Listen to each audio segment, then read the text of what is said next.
Hello, my name is Christopher Dickey. I'm a student at OSU in Tulsa, and this is my presentation on internet traffic and access prioritization. Traffic prioritization and shaping are ways to control the amount and flow of traffic. If traffic is sent to a network after a specific period of time, it is known as bandwidth throttling. If the maximum rate at which the traffic is sent is impeded in any way, it is known as rate limiting. Traffic prioritization and shaping are always, in any case, achieved by delaying packets.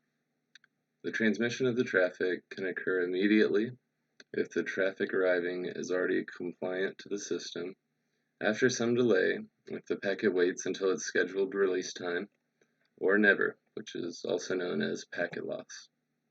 A couple of key concepts involved with prioritization are overflow condition and traffic classification. Overflow condition is when applicable applications have a finite buffer and must cope in the case where the buffer is full. The common tactic is to drop any and all traffic arriving while the buffer is full. Traffic classification is when simple systems shape all traffic uniformly, while more sophisticated shapers first classify the traffic based on port number, protocol, or a number of other things. Different classes can then be shaped separately to achieve a preferred outcome by the ISP. Here's an example of what traffic shaping can look like on a wide area network. It goes in a certain way, and you can see it does not come out looking remotely the same. Here is an example on the difference of traffic policing and traffic shaping. As you can see on the top, there's just a flat rate limit, whereas shaping smooths it out to where nothing is above the limit, but it still compensates for that and keeps it just below the limit. Next we have bandwidth throttling, which is the intentional slowing or speeding of a service by an internet service provider or ISP. It is a reactive measure employed to regulate network traffic and minimize bandwidth congestion.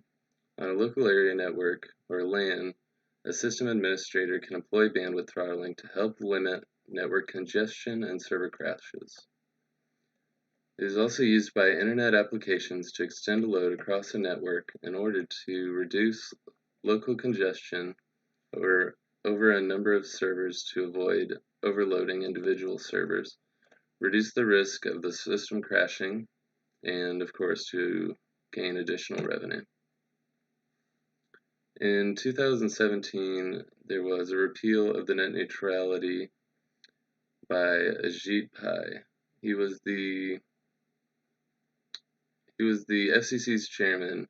He had long opposed the regulations, which had prevented the ISPs from charging more for certain content or giving preferential treatment to certain websites. It also required the internet service providers to offer equal access to all web content, regardless of political or religious reasons of the ISP. In 2017, he released this legislation to repeal the Net Neutrality Act. And let's take a look at some of the ways it has affected us. Now the ISPs are no longer prevented from blocking, throttling, or paid prioritization. Blocking was internet service providers could not discriminate against any lawful content by blocking websites or apps.